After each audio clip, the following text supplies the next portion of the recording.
Hello again, and welcome back to Illegally Cited. This is BGFH, and I am back for kind of a one-off video again. I do these every once in a while.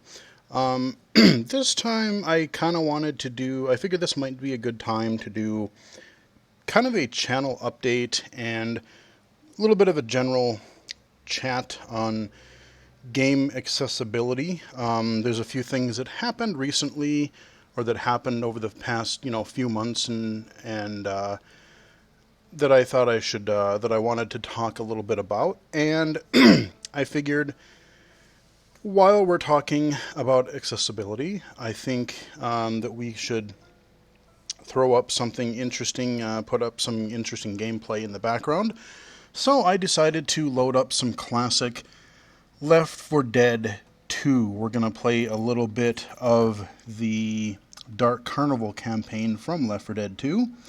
We're going to play as Ellis, because he's the man.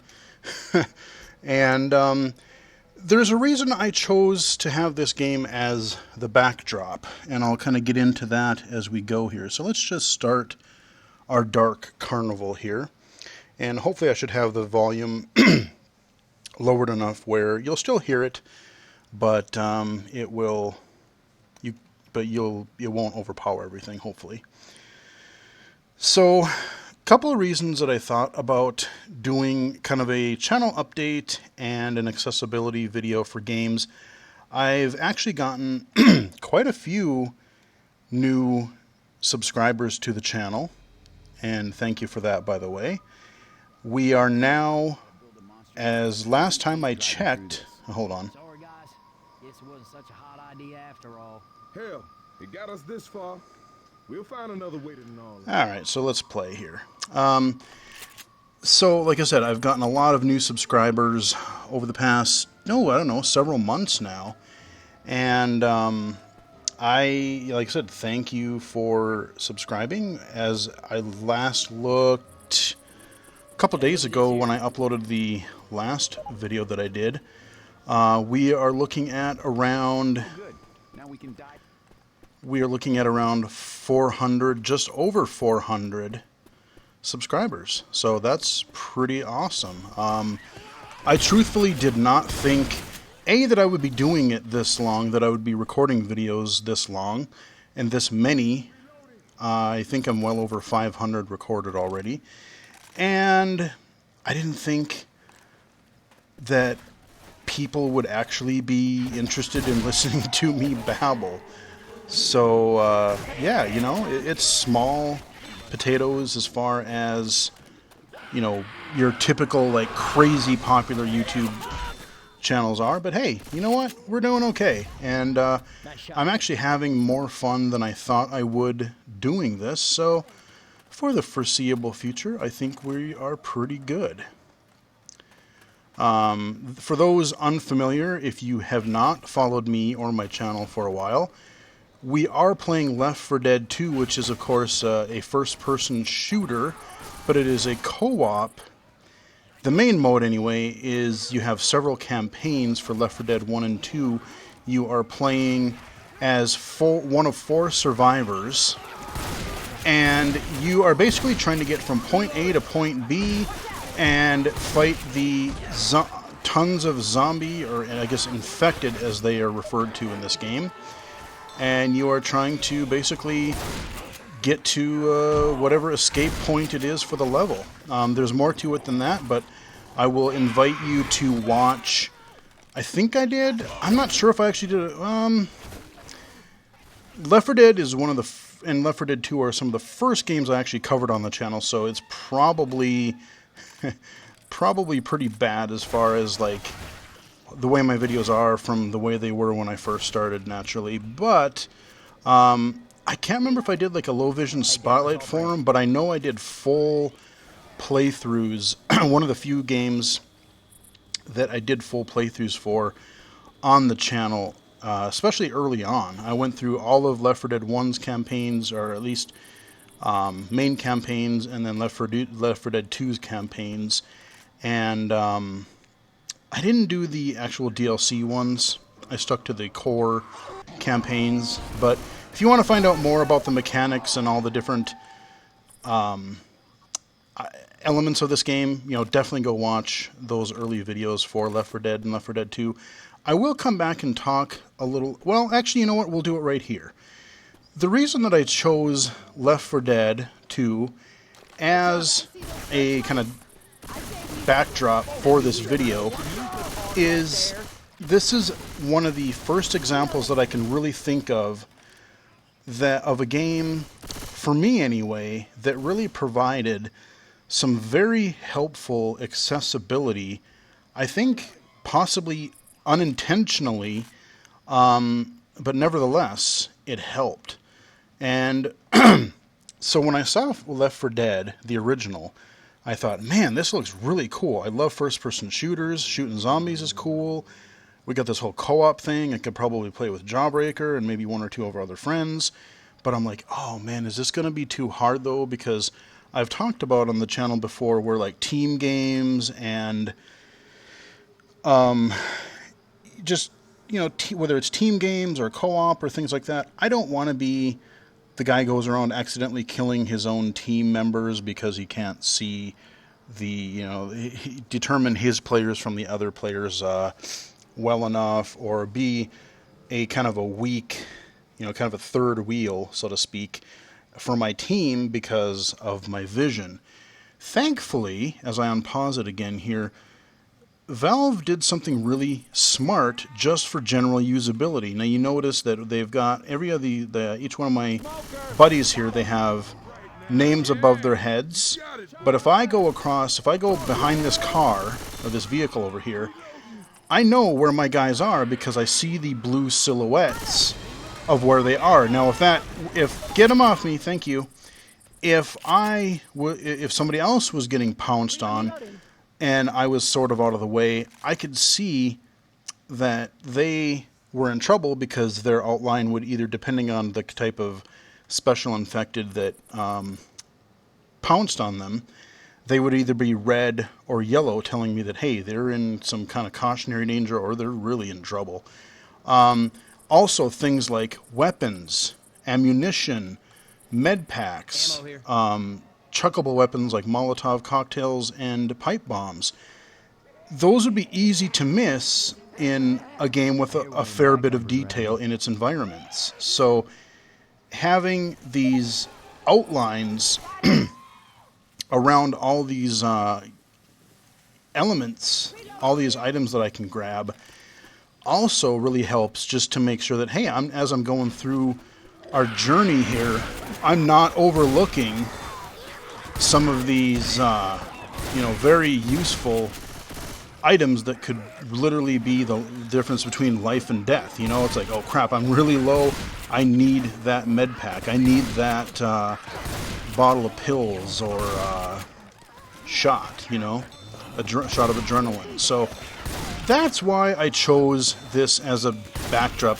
And I just like killing zombies, and it's been far too long since I've played this. So that is why I chose to kind of bring some of you new subscribers in for some classic Left 4 Dead action. I don't think they were really designing for people with low vision when they started developing this game. However, what helps me also helps, or people with low vision, helps everybody who plays this game.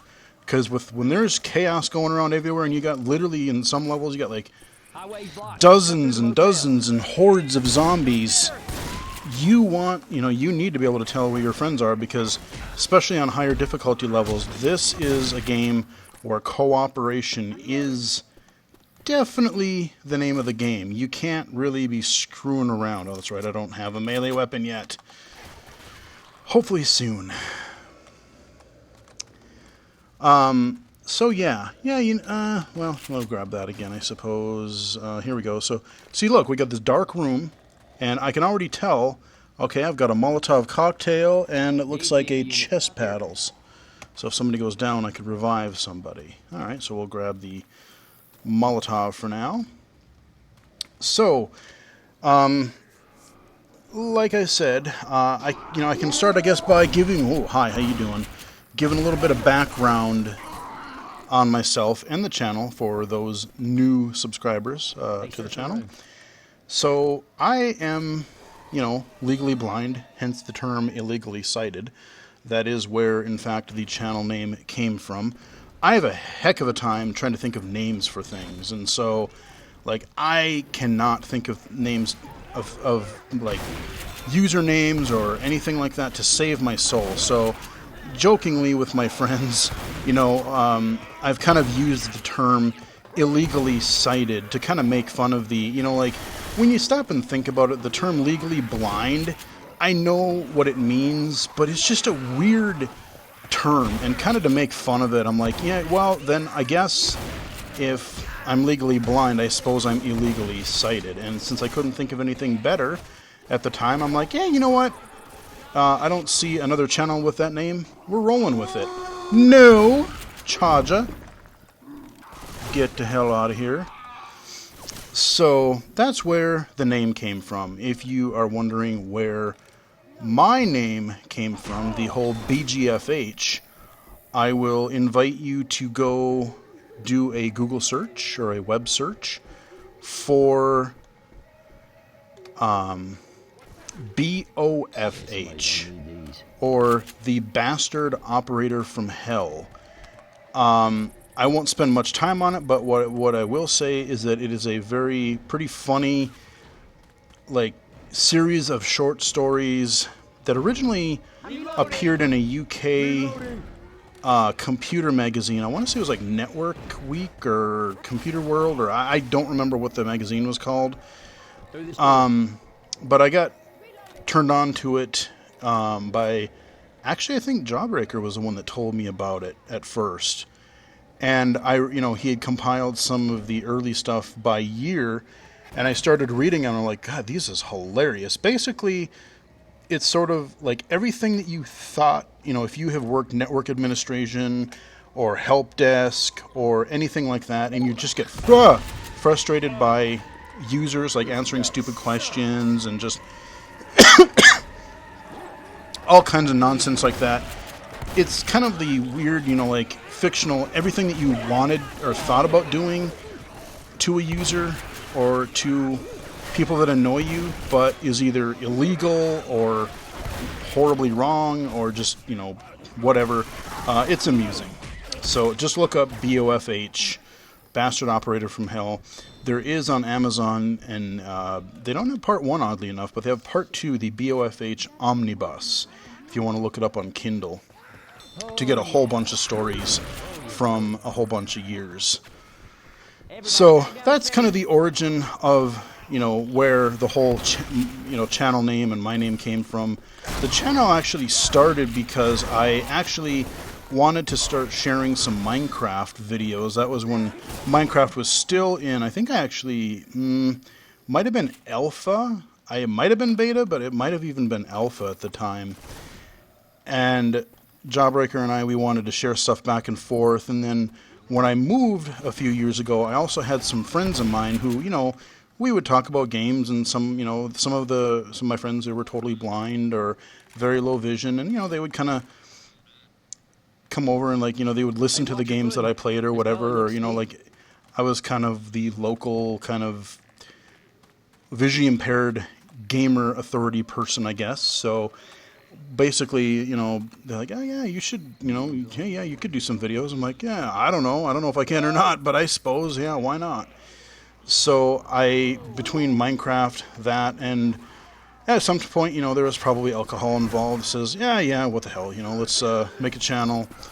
And so I started by doing my original, early, go back and look at my early creators. I don't even think I named it back then. Or no, it was my Castletown tour, a series of 3 videos from my first Minecraft project. You look at that, and then you go look at my final Crater City tour. Like, man, how my projects in Minecraft have changed.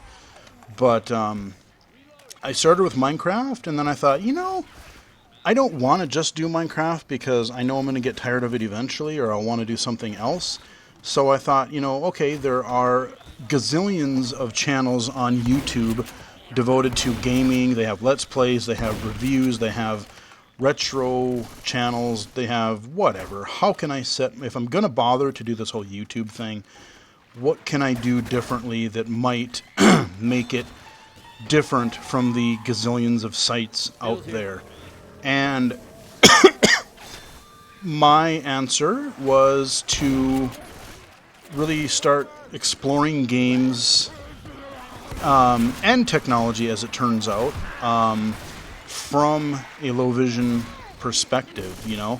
So while every other game site, they just cover the general stuff about a game, you know, the graphics and the story and, you know, all the typical nuts and bolts and experiences, I wanted to kind of cover things from my own point of view where, hey, I'm a low vision user. Are these games playable?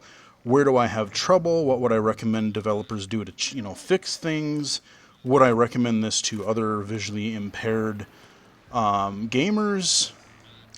And then I started experimenting. I got my iPhone, and you know, prior to the iPhone, I really had never done anything, much of anything as far as photography or video. I, for the most part, really couldn't have cared less.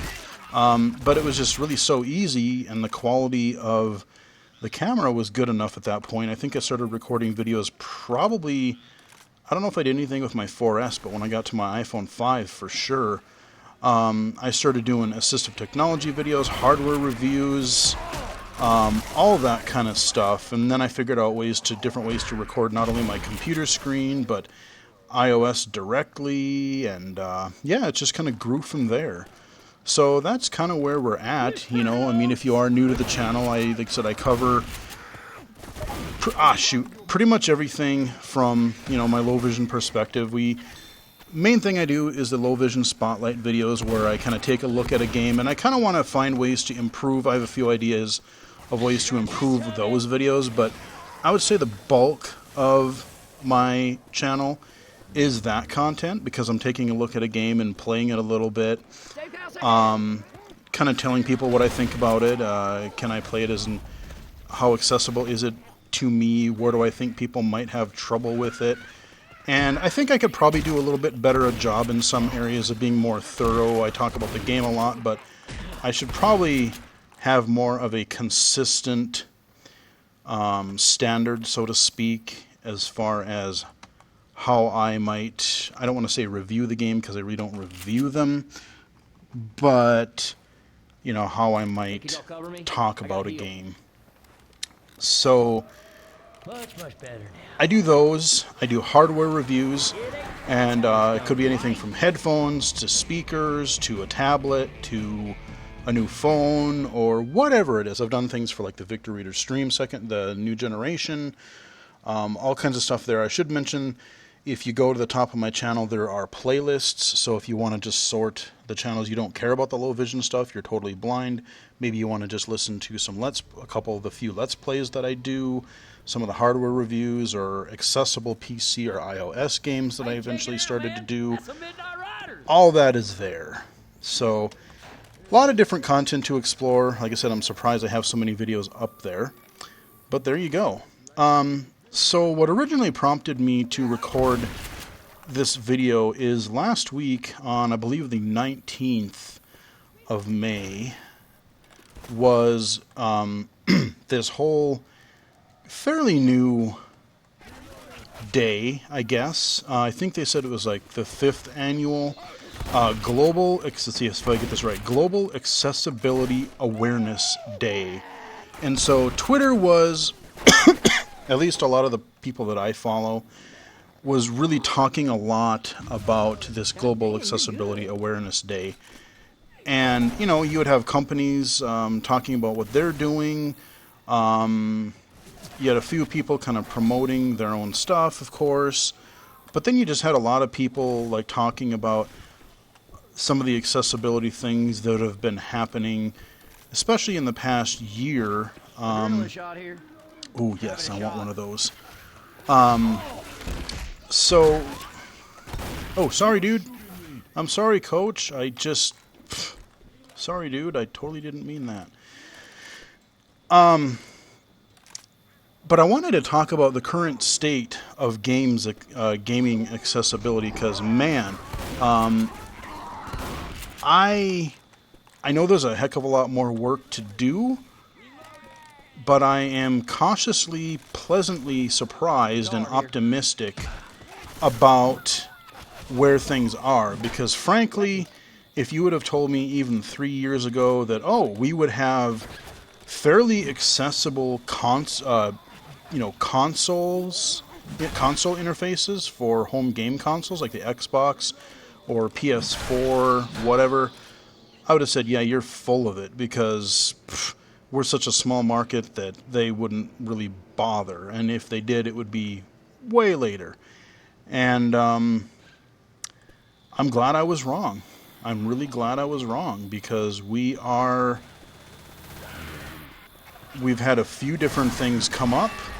Nice. Last year, Sony, I think it was like mid-spring or so, Sony announced that their next PlayStation update, both for their PS4 and their PlayStation Vita portable system, they were adding some accessibility features. Now, unfortunately, I do not own a PS4. I still do not own a PS4, so I wasn't able to do anything with that, but I do own a PS Vita, and I did cover the accessibility features on that, so if you want to check out that video, go for it. Some nice intro stuff there. And then, aside from, a couple really good deals and a couple games I really wanted to play, I learned that Microsoft was actually going to be also adding accessibility, and what really piqued my interest was that they were doing narrator. Narrator, of course, being their I guess you'd call it a screen reader. Hey, some guns here. Maybe not so fully featured as compared to... I'm gonna bash some heads with this. Maybe not to the extent of some paid screen readers, but, even in Windows. Windows 8, it was getting a little bit better. Windows 10, it is actually getting a bit better. So, and I know they're going to be adding more to it this summer and later this year. So, narrator is actually becoming a more fully featured screen reader, and I would love to see the day where you could really, buy a Windows computer and you could take it out of the box, turn it on, and unless you need to do something really specific, really more advanced, if you could use a Windows PC with just narrator, like one would do with VoiceOver for the Mac. That is one definitely advantage that I would say the Mac has, is that, hey, I have access to pretty much everything on the system that generally works really well. Microsoft, it's getting better, but it's still not quite there.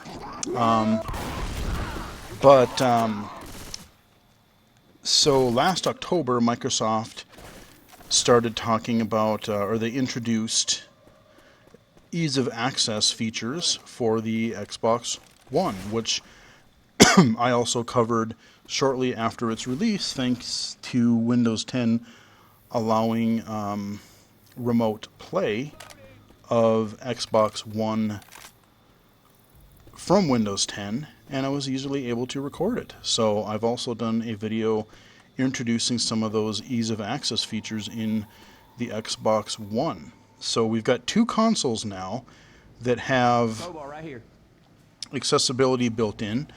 There definitely needs to be some work done to improve it, but for a first effort, especially I would say on Microsoft's side, where you get, I think, aside from third-party apps like the core Microsoft stuff, you can navigate the dashboard, you can read notifications, manage your friends, you can buy stuff from the store, get into a game.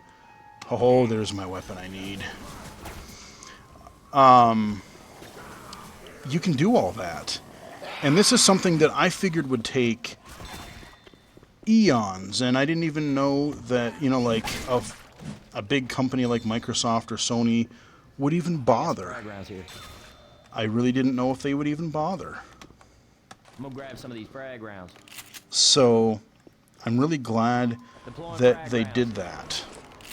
So during this Global Accessibility Awareness Day, they had this thing, I believe, I can't remember the exact name for it, it's like ID24 or something like that, where they actually had, I linked to it on my Twitter feed a few different times through different presentations, but they had 24 hours worth of live presentations, and they're archived on YouTube now, where they talked about all kinds of accessibility topics. I mean, anything from like web development to accessible PDF creation to they had 3 different accessibility and games talks there, and those are kind of what I want to focus on for this video largely, because I watched those and I found them all really fascinating. And like I said, I'm cautiously optimistic, and I really, really wonder how things are going to be in the next 3 to 5 years. I'm genuinely interested to see what is going to happen. So the first presentation that they had was somebody from Microsoft. I've talked a little bit about this already, but they had the guy, he came in and he did a live demonstration of the ease of access features of the Xbox One. And one thing I really liked about, holy crap, I didn't do it. Holy shit, guys! Kittyland! Sorry, the game. Okay. Woo! Kittyland! Yay! Can we stop and make some cotton candy? Seriously. Cotton candy. King of food. Okay, sorry, I got distracted by that. That was some pretty funny audio content there in the game. So the presenter talked about, the features and work they're doing with Xbox accessibility, but what I liked about the presentation was it wasn't just a lot of PR hype of like, oh, look at, we're helping the poor disabled people, and, we add these things, and look at how cool we are. He outlined what they did. He explained not only what the features are, but who would typically use them, why it is important. And what I find really kind of unique about this presentation is he even kind of, he would even talk about things where, if there was a feature that he's like, yeah, this is a little limited right now. We know that we need to do some more work on this. It's definitely our, first generation effort, but we're working on it. It wasn't just a PR show of like, oh, look at what we're doing. Aren't we cool? He was really honest about where they were. Like, the the screen magnifier. He's like, well, all you can really do right now is magnify the screen. You can pan around it, but you can't really interact with the interface.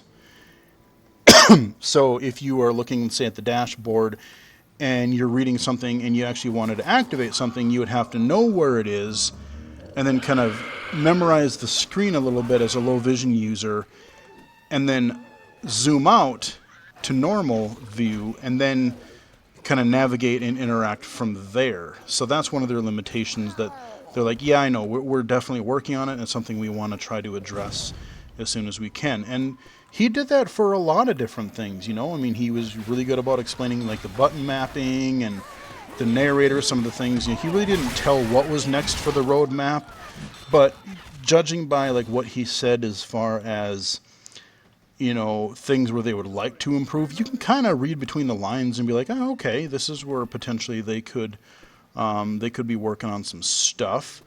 And one of the other things in the presentation that I found particularly interesting is how he was talking about, oh God, no, not a witch. Oh, and then she's going to be right in the way. Oi! Weapons over here. Oh, auto shotty though. I do want you. So this is probably going to go badly. But I'm going to, I'm just going to run and they can piss her off. That way at least it won't be me. Get by. All right, cool. I think we're okay. Yeah, God, you guys were smart enough to go. Nice. Okay. What was I saying? Something about a Microsoft conference or Microsoft presentation. Oh, yeah. Okay, so they were talking about the Xbox accessibility, but you know that Windows 10 and Xbox share, especially after the October update last year, they share a lot of some of the underlying technology. So the Xbox One is sort of running under a variant of Windows 10. And what that means was, what he talked about was that, what I found sort of interesting is that if, as Windows 10 gets accessibility improvements, maybe through narrator or magnifier or other things, you're going to start to see, because they share some of the underlying technology, the Xbox One might just inherit some of that extra accessibility just by, when they get an update for that, just by virtue of using some of the similar technology. And he even talked about, like, you know, some of the differences between, like, okay, you're running a Windows 10 PC or your laptop or tablet. A lot of that is focused on productivity and like school and work and stuff like that. Whereas a console, you know, you're working with something that's really concentrated more toward entertainment. So it's like you're playing games, you're watching videos, you're listening to music, you might be surfing the web and stuff like that. But the funny thing is he actually mentioned too that, weirdly enough, not just accessibility wise, but like one of the weird things you probably might see is, as these universal Windows apps can soon be, you know, are probably soon going to be able to be run on an Xbox One as well as a PC. So some of these tile-based apps, as they improve accessibility, you might just see more weird things. Like, you can already hook up a keyboard to your Xbox, and I'm pretty sure you can hook up a mouse. Haven't tried it. Oh, no. No. I'm just going to chuck that over there and hope he hits it. So as you see some of those universal apps, you might see things like, you know, word processing, spreadsheets, some weird like productivity or not, you know, some apps that you might not necessarily consider, you wouldn't think about using necessarily on a console, but because of the inherent shared nature of Windows 10 and the Xbox, you might end up seeing some of these weird non-traditional living room or things in the living room. And he's even like, well, and we got to be ready for that, because if it exists and we're already doing accessibility stuff, like, we're going to have to kind of anticipate some of that stuff being able to work. Like, you know, modern like phones and consoles and all, they're basically just modern computers at this point. They're just different form factors. Oh, you might have a touchscreen, or you might hook it up to a TV, or you might, whatever it happens to be. But at any rate, they're all just computers at this point. So, you know, if we can make them more accessible, that's something that they need to look into. So I really appreciate the fact that, like I said, he did a good job explaining the accessibility stuff, but he also really did a good job of, like, you know, it wasn't just a sales presentation. He looked at some of the things that maybe weren't quite as polished, or, you know, it's a Generation 1 product, essentially. So they need to, they're going to work on it. And he talked about that, which I like, because a lot of these presentations, like I said, they're just like, oh, look at how great we are. And so, depending on the presentation, some of them can be really almost demeaning. Like, oh, look at, you know, all these poor blind people, or, you know, disabled people, look at what we're doing to help them. And some of these things just have a really wrong vibe, just really rub you the wrong way. And thankfully, this one didn't do that at all. The second interesting gaming presentation for this ID24, I hope I'm saying that right. I apologize if I'm getting it wrong.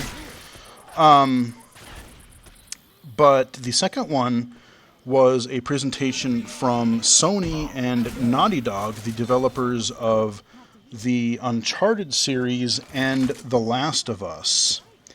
Now, they were talking about Uncharted 4 for the PS4, which of course I don't own because I don't have a PS4.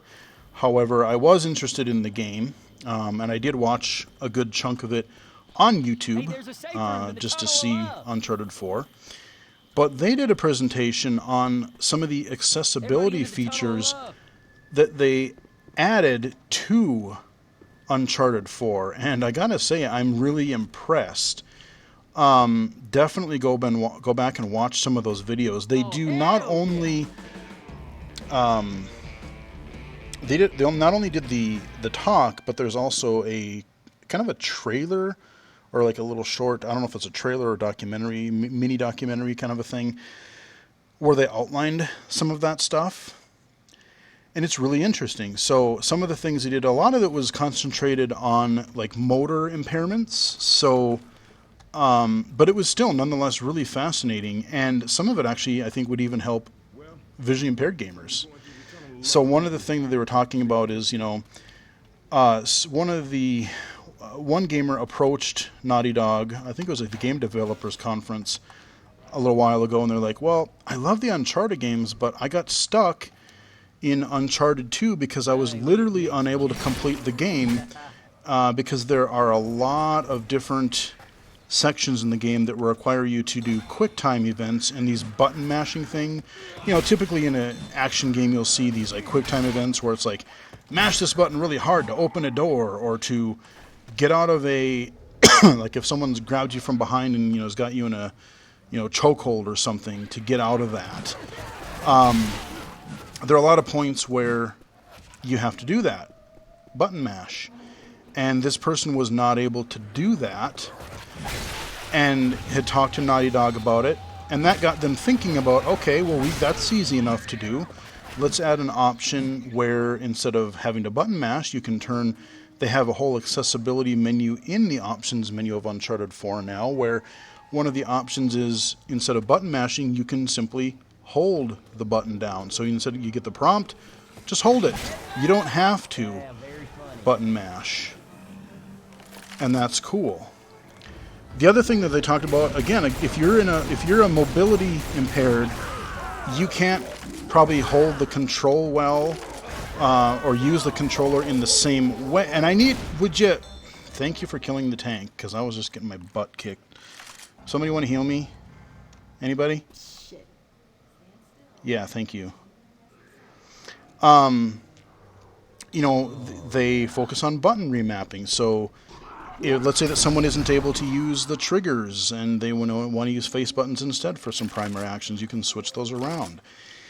Maybe they can't use 2 analog sticks. So they actually tried to look at how can we make this game playable with only 1 analog stick. You know, a modern first-person or third-person action game, it's pretty much a dual analog stick affair on a console. That's the way you're going to do it. But they added some options where, you could, as you were moving with the left stick, it would really the camera would try to keep up with the player and wherever you were facing. So let's say I'm facing forward like I am here now. But if I were to turn around, and this was a third-person game, as I started moving back this way, the camera would actually swing back, and it would try to very quickly focus on what is in front of the character for the direction that my main character is facing. So, you know, it kind of takes a lot of dexterity stuff that a lot of us take for granted and make it more playable for someone with, like I said, some mobility impairment like that. Right here. Another thing that they did in regards to that is they added a lock-on targeting mode instead of having to, you know, free aim to actually aim for the combat for shooting people. If you have a target on screen somewhere, you can just hold down your aim button, and if you have the lock-on turned on, it will just aim. You know, it'll lock on to the nearest target, and you can fire. Now they said, okay, that does give a definite, you know, even let's say for able-bodied players, it gives you too much of a combat advantage. So they said, okay, well, we'll still let you do it, but if you're playing on like hard, the higher couple of difficulties, you don't get achievements if you have locked on, if you have the lock on enabled for combat. So like you can still play it that way, but to be fair, for achievement's sake, we can't allow that.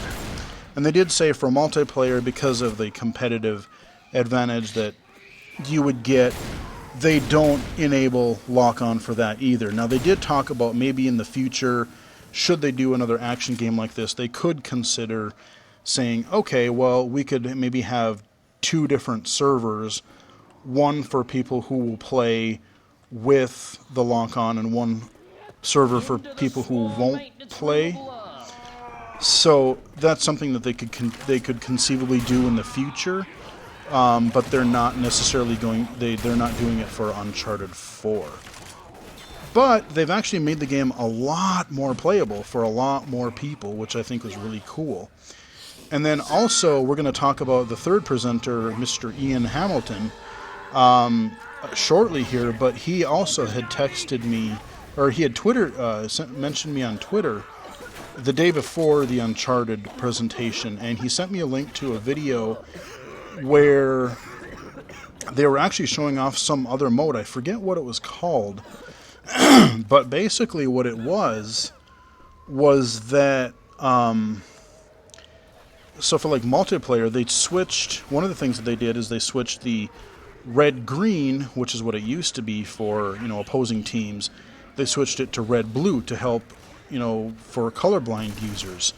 But this other mode, it's kind of almost like a detective mode that you would find in other games, or some mode where it's trying to outline like usable things in the environment, like the Batman Arkham games did it. Shadow of Mordor, I covered that on the channel. That one did something like that. But this one, it took it a little further. Hey, look at this here. And what it did was... Incendiary ammo and love here. Okay, incendiary. Everything is of love because of the tunnel of love. That's really dumb. Kind of great. Some incendiary ammo. All right. Guns right here. What was I saying? Sorry, I got distracted again. Cover me, please. Oh yeah. The colored outlines.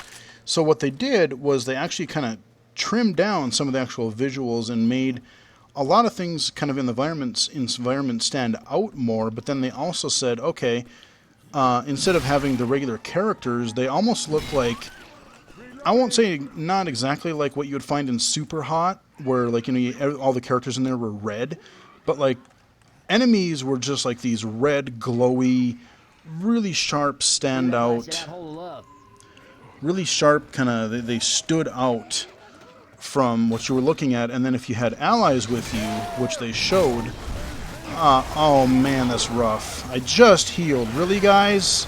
That's what you're gonna do? Oy! That really sucks, and you guys are gonna have to heal me again. Man, yeah, I'm almost dead. Great. So it was really easy to tell, and he's like, when Ian sent that to me, he's like, well, what do you think of this? Is this something that you would find useful? And I watched it and I thought, actually this is something, I could see a couple of ways of using this. Like, you could either do the full silhouettes like they did there, or even like you look at a game like an isometric RPG or action RPG where you have multiple players or multiple main characters that you're controlling, and you have, a lot of times they'll have like a circle, a colored circle. You might have a red circle, yellow, blue at the foot of the character. So you got this kind of big old circle around the feet of your character. So you could actually do the colored characters yourself, or you could, keep, like if you wanted, let's say you had a whole bunch of customizable armor that you still wanted to be able to show off in game, but you still wanted to provide that level of accessibility, you could theoretically, like I said, adopt like the putting the icons like giant glowiness at the foot of the character, or something big and stand out above their head, or something similar. But yeah, I like that idea. And even for having things in the environment, I talked about the things in Left 4 Dead here, being able to know the status of my characters, or being able to know where items are. Like, I want to find some health packs. I really need a freaking medkit right now. I am desperately looking for one as I'm down right now. So, I want to be able to find that. And in the Uncharted games, there's combat, but there's also a lot of its focuses largely on traversal. So, you're climbing mountains and buildings and like jumping from ledge to ledge in this crazy over-the-top way. And I played a little bit of the earlier Uncharted games on the PS3, and I gotta say, I did have some trouble figuring out where to go, because you have this lush, really beautiful looking environment. I could go for a nap right now. But the downside to that is the more detail and the more realism that you get, and I've commented on this in other games, where graphically, yeah, it looks really nice, but if you're low vision, at the expense of some accessibility, because things just blend in. So maybe having like an augmented objective mode, like where some games have arrows, but like maybe, in the game like Uncharted, you have these ledges that you're always supposed to be jumping to. Maybe you outline those ledges the same way, or a very similar way to how you outline the characters here in Left 4 Dead. Something like that. Oh man, that's the Screaming Oak. So that's something that you could also do to improve visual accessibility. You know what? We're going to grab a pipe bomb, actually, because that'll become very useful very shortly, I think, depending on how things go. So we have, that was kind of the Uncharted presentation. There wasn't a whole lot focus on like visual accessibility, but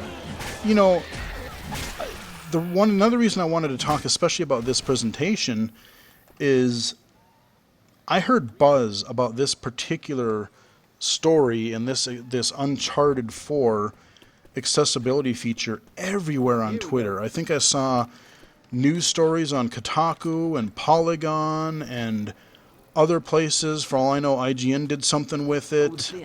Like, all these, you're getting mainstream coverage, and tie that to the next presentation from Ian Hamilton, the third presentation on game accessibility during that day. And, he had mentioned, one of the things he mentioned is, like, you take like 3 to 5 years ago, it was a big deal and a rarity when a game developer added colorblind modes or subtitles or captions for their game. I mean, that was a newsworthy story, similar to how this accessibility mode or these accessibility features in Uncharted are now. So hopefully, if we follow a similar trajectory, maybe 3 to 5 years from now, maybe we won't have to... I mean, it's cool that these things were covered, and I'm glad they were, because not only does it inform the gaming, it kind of breaks down some of the misconceptions that, disabled people, why do they want to play games? They can't play games. Just for gamers' knowledge in general, but it also for developers to say, hey, this is a AAA developer. They went ahead and they didn't have to, no one was pressuring them to do it, but a fan contacted them and they thought, you know what? I think we can do this. It's not that hard. Yes, it is some more work to do, but it's the right thing to do. And the accolades that this developer is getting for doing that, maybe 3 to 5 years from now, we won't even have to see a lot of those news stories, because some of this stuff will be as common as game subtitles, or remappable controls is getting more popular. Colorblind modes, people don't report on it too much anymore. Matter of fact, if they don't have them, I see a lot more people kind of having this expectation now of, oh, hey, we're going to call out this game because it doesn't have... Oh, no! Get him off me! Thank you. Oh, hell. Okay, hold on. I got to get back on this roller coaster here. So, you know, people call companies out now. It's like, hey, why, you know, this is a pretty obvious thing, especially like, oh, hey, this is a puzzle game, or there's real reasons for, you know, people need to be able to identify color to complete this part of the game. And developers will get called on and like, hey, why isn't this in here? So maybe we'll get to the point, too, where it's like, you'll get a news story of saying, why isn't this other accessibility feature? Why aren't there larger text in this game? Or why don't you have, you know, more, like, difficulty settings or, like, lock-on modes or, you know, things that will help the physically impaired or visually impaired gamer? Maybe that will become more standard, you know? One can hope. So, Ian Hamilton, I talked a little bit about him on the channel last year because I actually, I went to CSUN last year in 2015, and I went to his presentation at CSUN on accessible gaming at CSUN last year. So I got to meet him and chat with him a little bit, had a little email conversation with him after the show. And I watched his presentation last week, and it was really interesting too. So, you know, just kind of the updated stuff. He talked again about a lot of the things that I've already mentioned. You know, they talked about, hey, you know, we have, part of the problem is the consoles or the main system. So like your Xbox One, your PS4, Steam, you're really lacking behind. Nintendo, what are you going to do? Is the NX going to have any accessibility out of the gate? For as much as they claim we want everyone to game, we want to, you know, break down the barriers, and we got old folks playing, or we got like seniors playing in nursing homes and whatever, but are they going to add any accessibility to their next system? I don't know, and it's going to be a while before we know, because they're not going to say anything at E3, which, yeah, that's a whole other topic. But they, you know, Nintendo, it's up to them. It is up to Steam. Is really, they should really be embarrassed, because, you know, for a large number of people, Steam is PC gaming. I mean, you have good old games, which I also use from time to time. I really enjoy their service, but most games are played through Steam. And like I had mentioned in a couple of recent videos, we actually have at least, I don't know if they've added any more, I should try to go look. They've actually added a couple of audio games. We got Grail to the Thief and A Blind Legend. Those are totally games that a blind person could play if, like, yeah, they can play the game. Problem is, how are they going to buy it?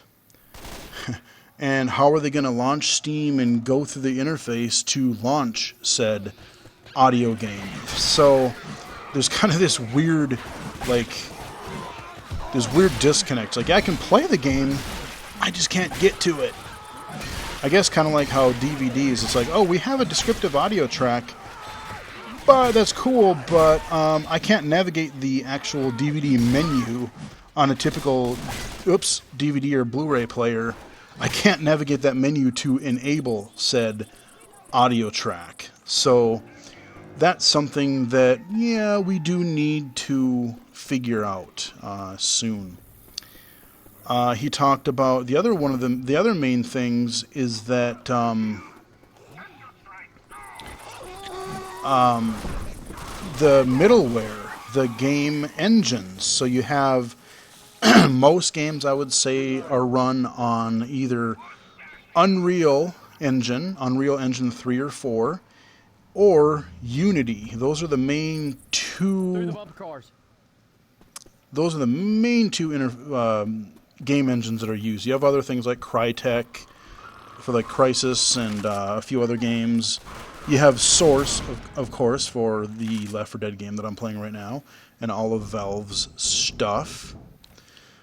But there are different engines, and the problem is that, like, if a game developer wanted to create accessibility, the problem is there really wasn't that, it wasn't friendly to do so, because the engine itself didn't have those kind of hooks in place for that to happen. And if you really want to improve accessibility, not just on the navigation level, oh, I can navigate my console dashboard, I can navigate the Steam store. If you want to do it in-game, a really good way to do that is to lessen the work that a given game developer has to do to add accessibility to their game. So if you do this, let's say for Unreal Engine 4, you do it for Unity, you have hooks in there so that, you can easily remap controls, you can add subtitles, maybe you have some API that lets you pull in like an Xbox narrator's voice. Maybe you don't use narrator itself, but maybe you use the speech, like the speech synthesizer that you have in the system. Maybe on Windows you can use any SAPI 5 voice. You got Windows 10, you've got a really nice set of some natural sounding speech synthesizers that you could use. Your Microsoft David, or what is it, Sierra or something like that. I forget what the female one is called, but there's actually some really good more natural sounding voices that if you could just have the game engine like Unity or Unreal or Source, whatever, plug them in, and that way the game developer themselves, they don't have to reinvent the wheel every time. It's kind of like how I compare it to, think about DirectX. Like, before DirectX, you had everyone having to do their own thing, and everyone had to, a game would have to be made sure, we got to make this work with this sound card, and that video card, and this system, and that blah, blah, blah, whatever. Well, now with, things like DirectX or other similar technologies, you basically have that in the middle, and as long as it works generally for DirectX, and get them off me! Good God, the hunter. Ugh. So as long as it would work under DirectX, let's say, it's not going to be perfect, but at least a lot of the general work will be done. So, a developer can go above and beyond and really add things like Naughty Dog did with Uncharted. Like I said, kudos again to them. Oh, hell, I knew that was coming. I knew it's been a while since I've seen a tank. Shit. Go away, tank. Get. Yeah, running. Get the hell away from me and let me reload here. Hold on. Hold that thought. Ow. I just healed again. Really? Ay caramba. Well, so much for that medkit that I just used. Jesus. So like I said, a developer can take the Naughty Dog route and add a lot of accessibility in, but like I said, if you make it easier for a developer, you have some of this stuff standard either plugged right into your console or through middleware like DirectX or, Unity or Unreal, all this stuff. It's only going to encourage it because, that's one of the misconceptions that people generally have is accessibility is great, but it costs a heck of a lot of money, it's too hard, it's going to make things look dumbed down or uglier, especially if you're designing for visual accessibility, everything has to be super, super high contrast and single column and just like I said, ugly for a lack of a better word. And that is not the case. That is not the case at all. So the more we can do to encourage developers to take accessibility seriously, we should go for it. And it sounded like from what Ian said, there, at least if it's not, it's not in there right now, but at least maybe we're getting some people in these companies doing these engines, Unity, Unreal, etc., that are or may be actually starting to take this stuff more seriously. So again, I'm very intrigued to see Hey, wait a second. I got a heal. what I'm really curious to see what the next couple of years may bring. Let's see, did you grab all the med kits? I know there was another one now. Yeah, pretty sure you grabbed it, but at least I have full health now. Okay, we got good ammo. We're good. We're gonna do a... Oh, no. Aha, I killed you. You suck. We're gonna do a crescendo event here now. There's gonna be hordes and hordes and hordes of zombies, so hopefully I don't fail. Let the smoke clear here. You know, I mean, Ian, he talked a lot about a lot of the things, you know, he touched on some of the things that were in a couple of other presentations, you know, Microsoft and Sony, and, and the other thing is people with disabilities, be it mobility or vision or hearing, mental, whatever it is, we have money. We are a viable market. Like, if we're able to do something, I know at least I speak for myself, but, you know, if there's something that, if I can use it, like, I love games. I love to read. So if there's a book I really want to read, it's not available on Bookshare, or even if it is, if I want a narrator, a good narrator, I'll buy the Audible book. I have no problem doing that. You know, music, movies, if you make it easy for me to grab, I can go get it on Amazon or stream it from Google Music or whatever it is I choose to do. Yeah, I'm a perfectly valid market, and we'll pay for it, or at least some people will.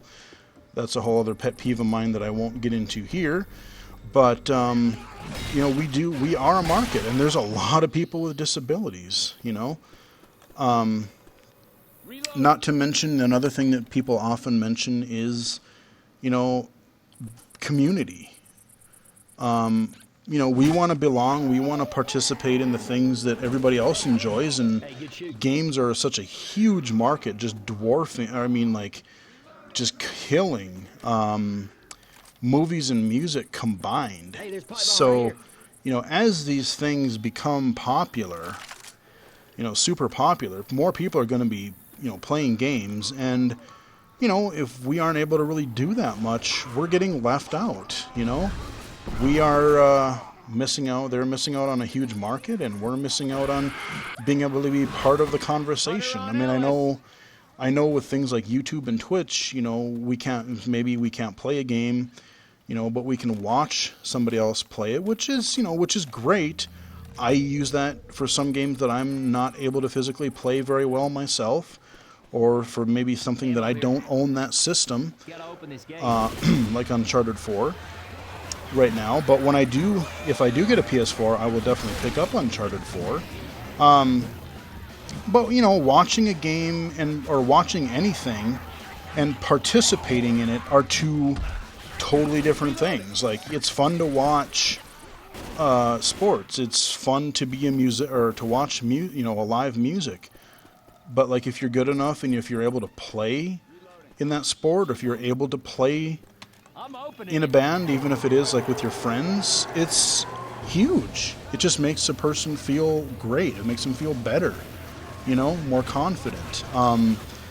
So, being a part of a community, not just a part of the community, but like escaping, it's like, maybe if I'm severely disabled and I can't get out of my home that much, but games allow me to, not only just be a part of a community, but like, I can be someone I'm not. I can, play an action hero. I can explore some place that I would never get to otherwise. I can communicate with people online via voice or chat or whatever. Get out of my way. See, this is where things are going to go bad. Okay, we're going to hope this works. Get the hell out of here. We're going to take some injection here, and we're going to fly. Oh, you know what? Hold on. Alright, boom. Sorry, I'm trying to concentrate on that. This part of the game is actually really hard. If you don't have the right items, and even if you do, if a special infected comes and just ruins your day, this part can instantly be over. So I'm kind of really trying to concentrate here.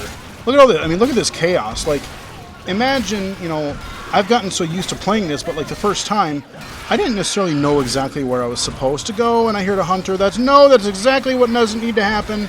Thank you for getting off of me. Holy criminy sake. I'm hurting really bad. I'm almost to the safe room. I just gotta swath my way through this frickin'... No! No. Give me up. I swear to God. Alright, we're up. Suck it. Hold on. I will resume my conversation momentarily. Holy hell. Alright. You... Okay. You know what? I'm gonna... Oh, I have a med kit. You know what? Okay, you know what? We're just gonna close the door. Whew! That was close. That could have been really bad. But, like, you know, look at that scene. Look at how many zombies there are, you know? Someone who, you know, you really got to mash on that to get through. So someone with limited dexterity. Somebody, you know, you're playing it for the first time and you have low vision. Like, you know, where are you supposed to actually go? I can see where you know, many situations where that scene that I just went through could be a little hard for some people. But yeah, so, you know, like I said, definitely check out the Microsoft presentation. Check out the one from Sony and Naughty Dog. They do some great work there. Check out the Ian Hamilton one, because, like I said, that was kind of more of a general accessibility thing. Gave some thoughts on, like, you know, where things are, where things might be going. Like I said, I really like to hear that, you know, people are taking it more seriously. Not every disability, but like a lot of this, some stuff actually is becoming more common. You know, your colorblind modes, your subtitles, that's common. But if we get a couple of these, especially AAA games like this, you know, really widely loved, huge AAA games that people play as good examples, and, you know, they're getting these accolades for doing the recognition for doing good work with accessibility. You know, hopefully some of this stuff will become more common, and we, you know, they say, yeah, it'll maybe, you know, 3 to 5 years from now we can say, oh, hey, why doesn't this game have more features for mobility impaired? Why, you know, why doesn't it have some of these things that we've come to expect, like maybe text-to-speech for voice chat, or like, oh, some kind of speech hook in, whether it's its own through the game or whether it's through like an engine or whatever, to say, hey, why don't menus, game menus speak aloud, you know? If we continue on a good route, you know, like I said, in the last couple of years even, you know, we've had specific games do cool things. Mortal Kombat and Killer Instinct have done some stuff with making things more accessible to totally blind users. I'll try to remember, and I can link to some videos on my Twitter feed. There's a couple guys that do. I've watched some pretty awesome fighting videos from some totally blind gamers playing those games. We have Sony and Microsoft. We've got more audio games. We've got mobile games that are fun to play that are accessible. If we can just get some of this middleware and some of this to be more standard, you know, it's already a better time right now to be a gamer. But if we can keep up this momentum, and if we can keep things moving the way that they have been moving, a few years from now, we could be at a really cool point for game accessibility. And I would love nothing more to see that. Now, before I wrap up, we are getting actually to the campaign's finale here with the Midnight Riders. Use this now. Thank you, sir. I much appreciate it. Those come in useful. Actually, you know what I'm going to look for before we do anything? Okay, we got medkits there. Do we have any chuckables somewhere? Do I have a Molotov, or I want to find either a Molotov or a pipe bomb?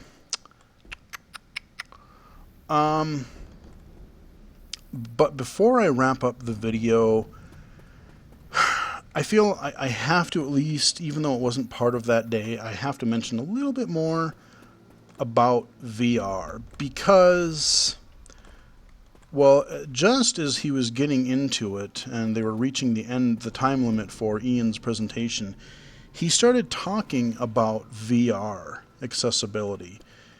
And I actually rode into Oculus, having pre-ordered my Oculus Rift, which will get here God knows when, theoretically July, but yeah. I'll mention more specifically about Oculus in general in a minute, but I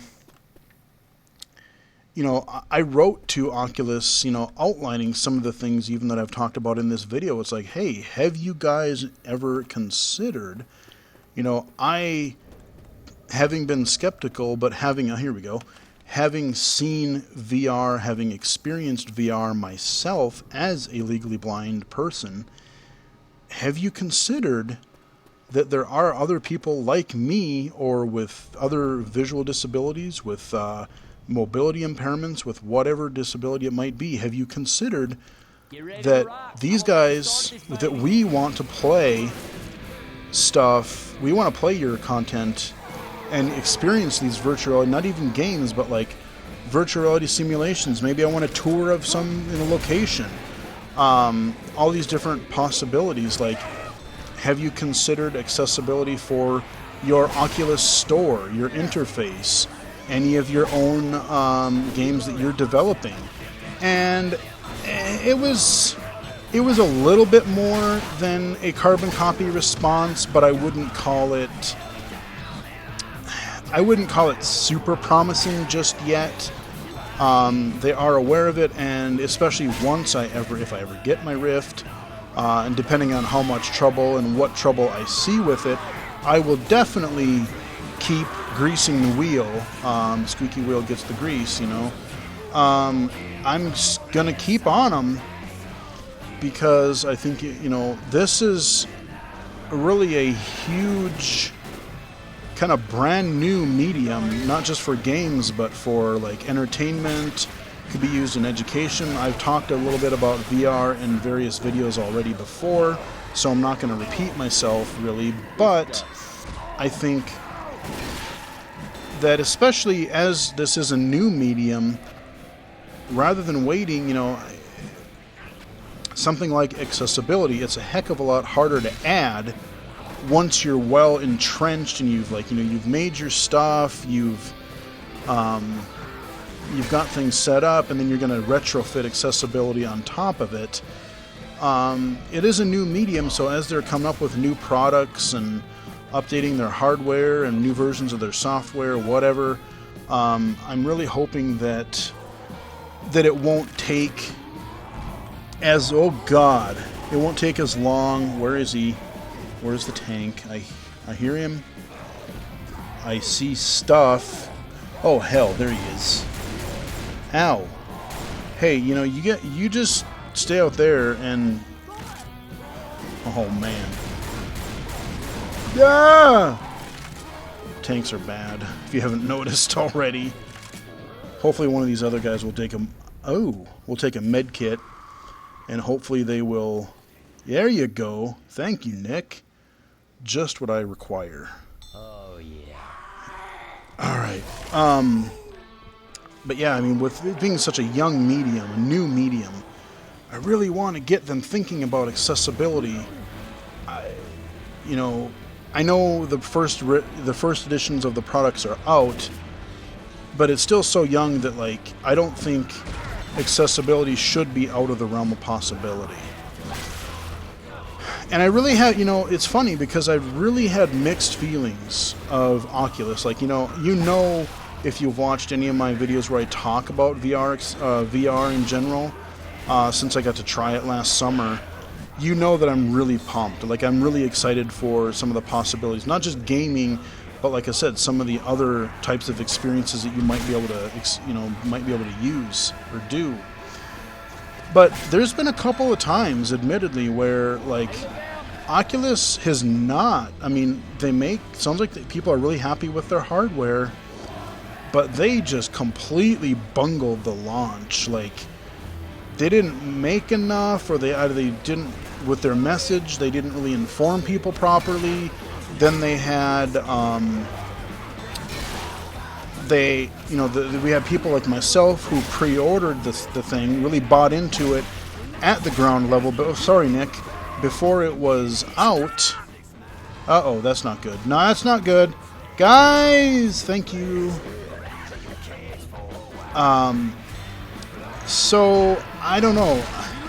They put it in like some Best Buy stores, and I don't know exactly how many went up for retail. They said not many, but like you're pushing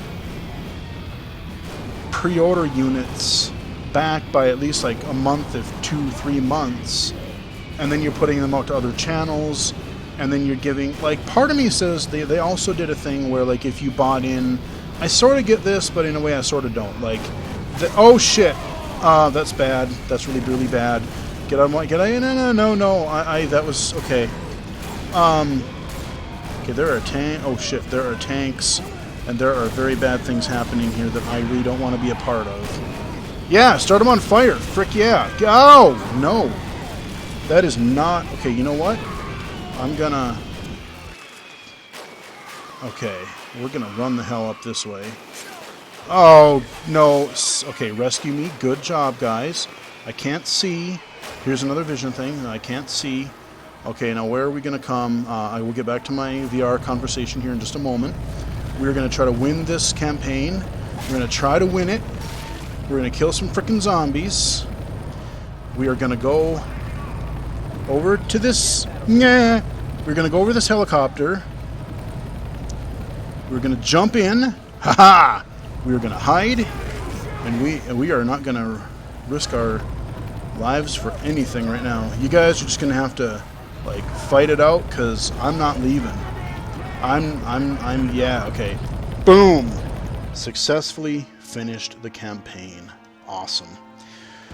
So, what I was saying is that they just really screwed up this launch. And so what they did is they had the people who bought in and did the Kickstarter, if you got a development kit 1 or 2, you would also get the retail, the consumer version of the Rift. Now, part of me says, okay, I totally get that, because you bought into it even before us pre-order people did, and you should be rewarded with it. Hey, you bought into it well ahead of everybody else. But at the same time, if you really don't have that many units, you could say, well, you guys have at least a developer kit. Let's get it to the people who pre-order who don't have any, so that they can further get the word out and say, hey, this thing is pretty cool. You guys should check it out. And once we get some of these pre-orders done, then, we'll get you yours, because, you also backed us early on, but you already have at least something to play with. So I get both sides, why they would do that and why they wouldn't. But nevertheless, like I said, I think, I don't know, and even the process to check what your ship date is for your Rift, Oculus Rift headset, it's really convoluted and kind of dumb. So I'm just gonna basically be like, oh, one day, I'll get a shipping notification, and it'll be like, oh, okay, I guess I will have an Oculus in a couple of days or a few days. Like I said, I've actually thought about canceling it once or twice, because part of me is like, well, you guys clearly are kind of messing things up with the launch. And now, again, since VR is such a young thing, and you really, it's one of those things you can't just show people on a video very well. Like, it's one of those things, it sounds cliche, but like you have to experience it. That you really want to get as many people able to try your thing, your VR headset, as much as possible.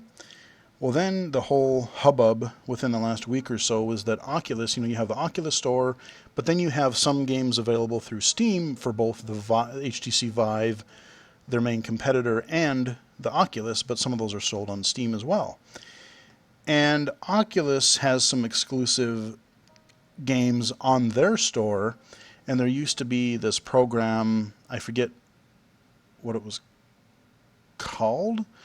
Basically, it'll kind of unlock it so that you can play, like if you have a Vive, you can play Oculus games as well, because the technology, aside from the motion controls that the Oculus Rift doesn't yet have, the headsets are very comparable in specs and features and things like that. So to me, at least early on, I would want my content to be as open as possible, because it's expensive to start with. Like, if you want to do VR, computer VR, you have to invest in it pretty heavily. You got to buy a $600 to $800 headset. You got to have a beefy game PC to run it. Then you got to buy games. Then you got to have the room to play the games, especially with the Vive. So, like, there's a lot going into it, and that's going to have a small starting base to start with. And then you're going to basically lock people out. Like, Valve is like, no, let anyone, we'll let you play on whatever headset you want, which is, I think, the exact right approach to take if you want this VR, virtual reality, to take off. So what Oculus did is they released an update to their software that blocked this program from running, so that Vive users can't sneak in and play the content. I mean, you still have to buy it,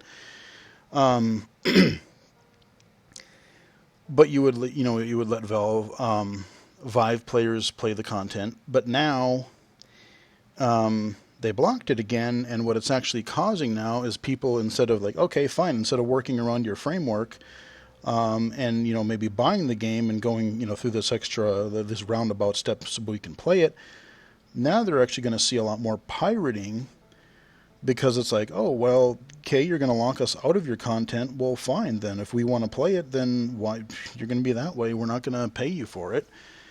And they're getting a lot of user backlash on that too. So, like I said, it's really hard, because I know there's going to be accessibility problems.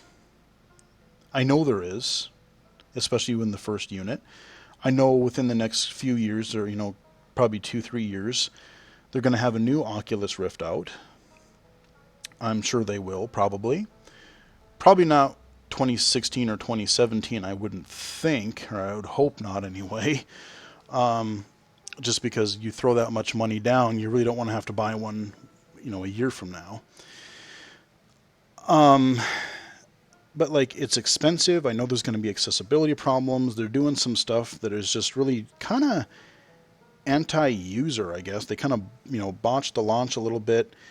The main thing that actually is not making me cancel right now is that they said, okay, well, we had to push your pre-orders back for everybody, but if you pre-order before, was it like April 1st or something, we'll give you free shipping, which I think shipping was like $50 or $60. So it's like, yeah, you know what? I guess I'll just wait, and maybe I won't cancel, because that's a significant little chunk of money there. So, yeah, I don't know. I will eventually try to cover some VR stuff if I can figure out how, if I ever get the hardware to do so. I have a feeling that once I start playing with this stuff, I'm going to have a lot to say just about VR accessibility in general and game-specific things. I have a feeling what's going to happen is that I'll be able to play a fair few games, like the actual gameplay part, but if it comes into, oh, I got to navigate a stat screen, or I have to read a whole bunch of stuff about, I need to upgrade my character, like in Doom, or use a Pit-Boy interface in Fallout. That kind of stuff, where I'm not actually playing the game and I have to read a lot of text, I have a funny feeling that's what's going to kill me. And that's mainly what I am worried about. Because on a screen, like I said, even if I have trouble, I can get closer to the screen. I can hold if I really have to, I can hold my phone up to the screen and either magnify it or use KNFB Reader to read a long chunk of text. I've demonstrated both of those things on the channel at various points. So, yeah, I mean, it's a really interesting time right now. That's kind of, I mean, I'm kind of glad that I'm still doing this YouTube thing, because I think it's only going to get more interesting. And I like that it's become so easy to record content. It's become easy I can stream content from my Xbox to my PC, so I can record console stuff. I can record PC games now. I can record iOS. All kinds of stuff like that. So I have a good variety of things that I can do. So that is just kind of some of my thoughts on kind of game accessibility, where it is right now. A little bit of more background on the channel itself. I wanted to talk about some of those topics that they covered during Global Accessibility Awareness Day last week. So if you want to check out my Twitter feed at BGFH79, I'm pretty sure that I've linked to that YouTube playlist with those videos. And remember, there's not just those 3 gaming videos. There's like 24 videos of like all kinds of different accessibility related topics, which I have not watched. I think I've only really watched the gaming ones, but there's a few more that I kind of want to check out. So definitely check that out. If you're new to the channel, like I said, thanks for subscribing. If you've been a subscriber forever, thanks again for keeping subscribed. And like I said, check out I have a lot of video content here. If you're just interested in certain types of videos, just check out the playlists area. It's an easy way to kind of find out easily pick out what content you might want to watch.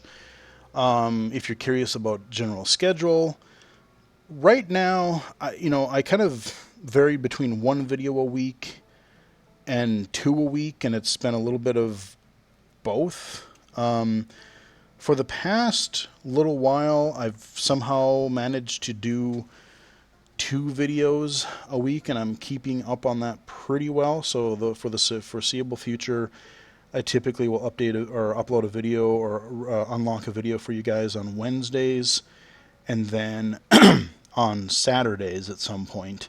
I don't have a set time. Sometimes it depends if I get home from work early or late, what I'm doing on a Saturday. Sometimes I got stuff going on or whatever. But usually Wednesdays and Saturdays are my typical video days. If I start falling behind and I just don't have as much time, I may go back to just Saturdays again. But for now, where things are going pretty well, so I think we'll just kind of stick with that for now. But if you are new to the channel and you're just curious about when do you upload, and I've gotten better about, sometimes I forget and it's a day or 2 later that I'll post, but I usually try to, and I've gotten better about posting a link to my most recent video shortly after I upload them, or after I unlock them. So if I release a new video, I try to do a tweet about it, so that if you follow me that way, you'll know that it is out. So I think I've rambled long enough. You got to see one of my favorite Left 4 Dead campaigns, hear a little bit about the channel and accessibility and stuff. Gives you an idea about kind of where I'm coming from, where accessibility is and where I think or hope it's going to go. I should also mention really quickly before I go that this channel is just something that I do.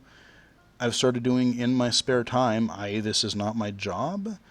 I don't get paid to play games. I don't get free copies of games from publishers. So even though I'm cranking out all these videos, and I had a couple people ask me, it's like, how do you cover this many games, or do you get a whole bunch of them for free? I'm like, nope. I just really take advantage of Steam sales, and if it's something I'm really interested in, I might buy a few new games right away at full price. But yeah,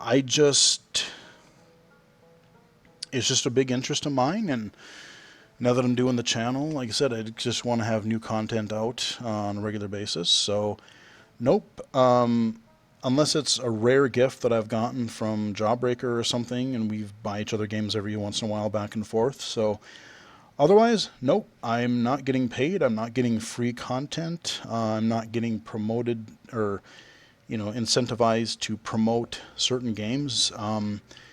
I just play what sounds interesting. It could be anything from a puzzle game to a first-person shooter to these exploration games. You never know what it'll be. So, to answer that question, no, it's just something I do in my spare time, and I've just accumulated one hell of a gaming library over the past several years. That's kind of how I do it. So, with that, we'll wrap up here, and hope you guys enjoyed it. And until next time, I will talk to you guys again later.